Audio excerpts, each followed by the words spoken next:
Hi అండి. ఉల్లి చట్నీ అయితే చేస్తున్నాను నైట్ టిఫిన్లోకి చట్నీని. సో నేను మా ఇంట్లో ఎలా చేస్తున్నానో చూడండి. ఫస్ట్ అయితే కొంచెం ఆయిల్ వేసుకొని ధనియాలు, జీలకర్ర, అల్లం, వెల్లుల్లి, పచ్చెనగపప్పు, మినపప్పు వేసి లైట్గా ఫ్రై చేసేసుకోవాలి.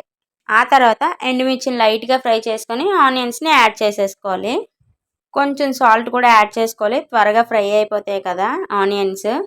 ఇప్పుడు చిన్న బెల్లాన్ని యాడ్ చేసుకోవాలి. మన చట్నీకి మెయిన్ ఇంగ్రీడియంట్ బెల్లం అనమాట.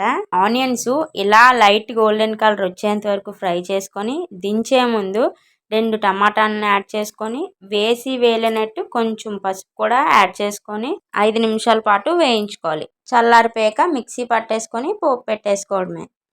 చాలామంది వీడియోస్ చూసి సబ్స్క్రైబ్ అయితే చేసుకుంటున్నారు. వాళ్ళందరికీ చాలా థ్యాంక్స్.